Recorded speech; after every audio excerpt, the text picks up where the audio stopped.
So where do I shower? How do you make money? Is it actually safe? So before you sell everything and move into your van, you'll probably be searching the internet for these exact questions.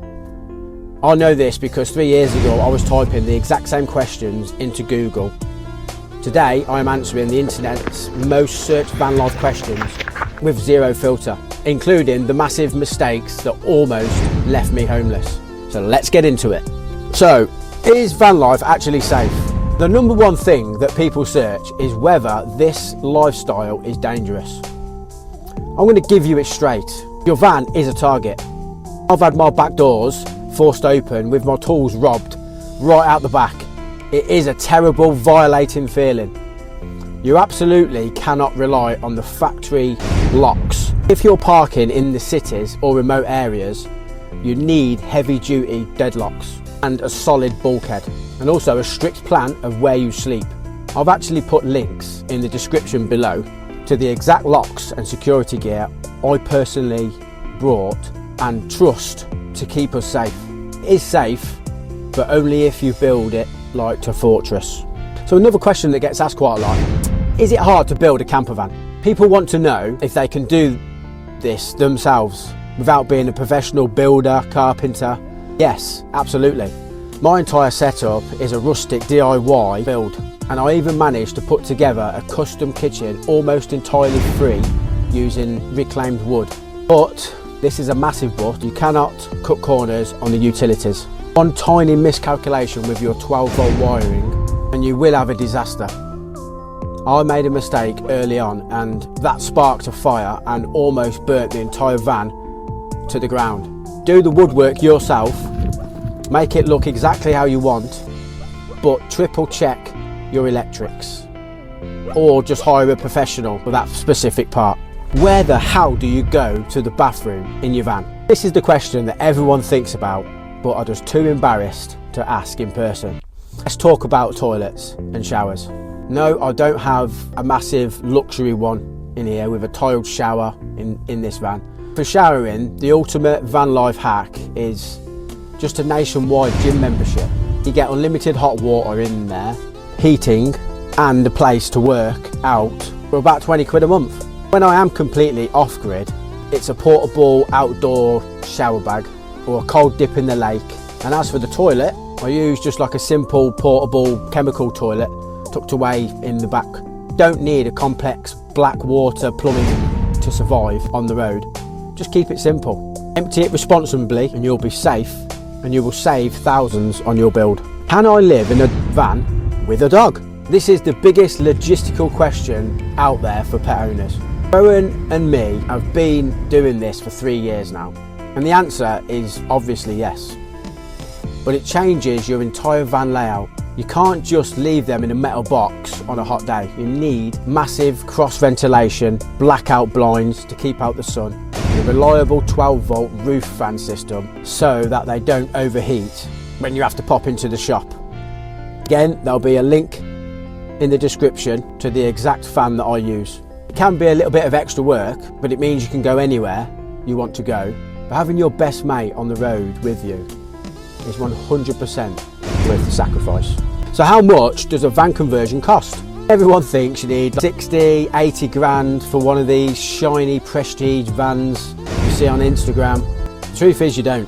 You can build out like an ex-delivery van or a basic panel van for shockingly cheap if you're willing to hunt for the reclaimed wood and second-hand gear. My rustic build is basically proof of this. The true cost isn't the wood and the installation, it's the maintenance. Biggest financial mistake you can make is spending your whole budget on the interior and leaving nothing for the engine. Setting aside an emergency fund for broken bumpers, fresh tyres and unexpected medical repairs is what keeps you on the road. How do I stay warm in my van during the winter? The romanticised version of van life is always parked on a sunny beach. The reality is that winter inside a metal box can be absolutely brutal, and people constantly search how to survive it. You have two main options here, a diesel heater or a wood burning stove. I would love to have a wood stove in this rustic setup, and they do pump out some incredible heat, but it does require constant feeding and massive security precautions, which, as I mentioned earlier, is exactly how my fire scare happened. If you were doing a standard build, a properly vented diesel heater into your fuel tank is the most reliable way to keep you and your dog safe from freezing. Whatever you do, do not rely on 12-volt electric blankets. They will kill your leisure batteries overnight. So where can you legally park your van overnight? This is the question that keeps new van lifers awake at night, along with the dreaded fear of the knock. Finding overnight parking is an art form. You rely on heavily crowded sourced apps, but even then, you have to read the room. If you're stealth camping in a town, the golden rule is just arrive late and leave early. And absolutely don't put no camp chairs on the side of the road having a nice little picnic, because that just draws attention to yourself. If you want to do that, you're best off going to the campsites. And yes, the knock from police or angry locals will happen to you eventually. When it does, don't argue with them.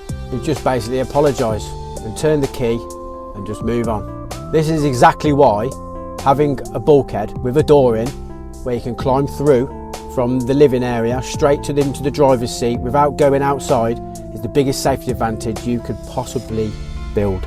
So, big question, how do I make money while living in a van? The reality check of van life is that petrol isn't free. Unless you have massive savings, you have to work. Some people choose to do seasonal work, picking up jobs at campsites, festivals during the summer months. Others, like me, rely on remote work like filming and building a community online. It does require immense discipline. And when it's pouring rain outside and you're stuck in a tiny box, you still have to open the laptop and go out and hustle. It's not just an endless holiday, it is very deliberate lifestyle choices that require you to be incredibly resourceful with your income. So living in a van is incredible, but it is raw and it is challenging. I share all of this so you don't have to make the same expensive mistakes I once did. If this video helped you out and you would like to support our journey, then there's a link down below where you can buy me a coffee, or even better, you can buy Rowan a bag of treats. It truly does help keep the van rolling and these videos coming. So if you're planning to build your own van and you want to see exactly how I put this rustic setup together, then click the link on screen right now for my full 3-year van tour. Drop a comment below with your biggest van life question and I'll be sure to answer it for you. And I'll see you guys on the next one.